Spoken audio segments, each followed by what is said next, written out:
Hey everybody, Bill Murphy here with MMORPG.com, and like every other website on the internet, probably over the next several days, we're going to offer you our first impressions of Star Wars Battlefront, the brand new competitive multiplayer FPS from DICE Games and EA. Of course, it is not an MMO, hence the title saying it's not an MMO, but it's frickin' Star Wars. Let's just call a spade and say that everybody wants to talk about this game, and since the beta is an open beta, I got in early access. Thank God I have some friends at EA on the community team that got me in, and I played a little bit this evening, actually, and what you find is kind of just a small selection of what the game's going to eventually have to offer. It has a whole host of co-op PvE and solo PvE modes that you can compete in, but most of the crux of the game is going to be about the PvP mechanics, and there are two different kinds of matches. The one you're watching here, two different kinds of matches available in the beta. I should preface that. There are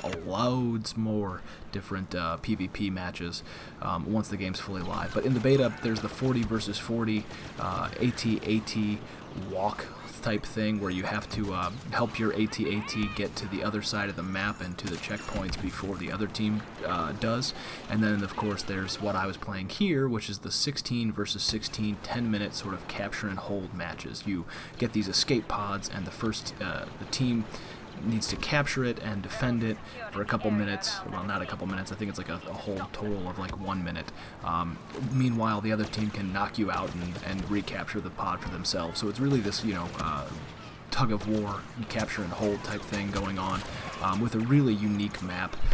Very, very cool stuff. Lots of little pratfalls. There's rocket packs and everything that you can earn for your character. And I've seen on more than one occasion, I've seen a guy think he's being real cool and real slick, and he's jumping over me, and then he jumps into one of those holes on the ground that you see right there, which is filled with like liquid hot magma, and then he dies.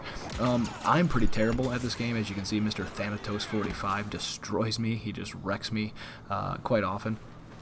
But it's still so much fun because you constantly are gaining levels and things like that. It's one of the smart things that these competitive shooters have done in recent years is add progression, RPG style progression really, where you can buy cards and unlock guns and gear and customize your appearance with your experience points and your money. So like you get a different rank, which is essentially a level, and as you get higher ranks you unlock other things that you can buy. It's all very addictive. As you can see, I'm using a classic pistol blaster right now, and I have what do you call it? A thermal grenade that I can use. But you unlock other stuff later on too, like the aforementioned jetpacks and sniper rifles that can be used every 9 seconds, that kind of thing. Like, it doesn't look like anybody can actually just equip a sniper rifle and stay sniping. What they do is they give you this one-time use sniper rifle that you then have to wait for it to cool down before you can use it again. It's really the kind of game where you're constantly moving, you're constantly dying, but there's not a long cooldown on getting back into the fights. When you die, you just respawn, and then you're usually far away from the action, so that's kind of how they balance it, where you're far away from the action, so it takes a little bit longer for you to get back, so other teams, if they clear out, the rebels or the alliance, the rebels or the empire, they have enough time to take the escape pod and kind of control it a little bit more. And in between matches, you'll switch sides too, so you might always want to play the rebels, you might always want to play the empire, but what they do smartly is make sure that you switch sides in between matches. So if you with this match that you're about to finish watching, we actually win. The very next match, we played as the rebels and we lost, mainly because of me. I think almost immediately I blew myself up with a thermal grenade and got dumped right in one of those pools of lava or tar, whatever it is. But overall, what I found with Star Wars Battlefront, at least this weekend and the few matches that I played, I did some of the co-op stuff, I did one of the AT-AT matches, but the footage for that one got corrupted, so you'll just have to wait and watch us stream it this weekend. Is Star Wars Battlefront is an extremely polished, extremely true to the IP game. If you are a Star Wars nut, it's going to be hard not to fall in love with this one and have fun with it. However, it's also just very simplistic. It's not extremely difficult to get into. You're not going to have a hard time if you can point a mouse and pull a trigger or press a button. You'll be able to start playing, and you might be bad like myself, but it won't take you long till you get the feel for things. And of course, if you want to practice, there's the ability to practice against the bots and do the solo co-op missions and all that other stuff. But it's a very fun game. I think that purists of the Battlefront series will be a little disappointed because it doesn't seem to be as complex as the other ones, but it's still so much fun that I couldn't stop playing it for a solid 2 hours, and I have other reviews to do.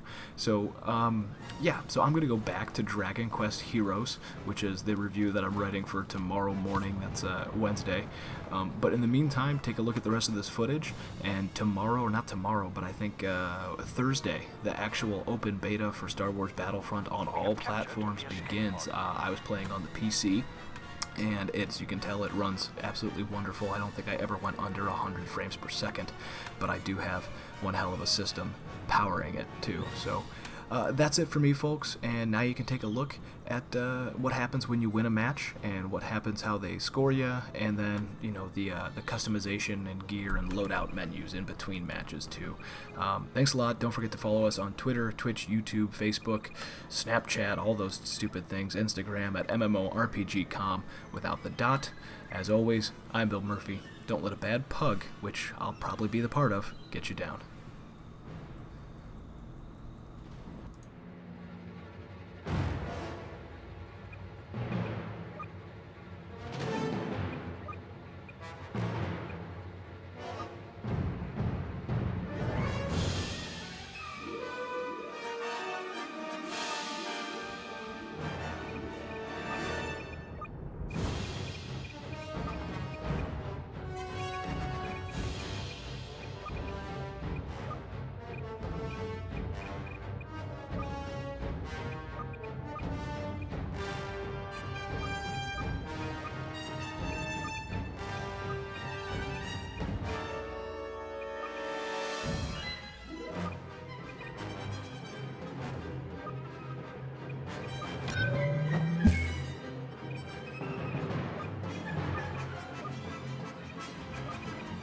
Make sure to level up your MMO knowledge by visiting MMORPG.com, subscribing to our YouTube channel, and by following us on social media. To catch up on the week's biggest MMO news, watch our latest MMO FTW. And to see if there's a better MMO out there for you, watch one of our latest First Impressions videos. Thanks for watching.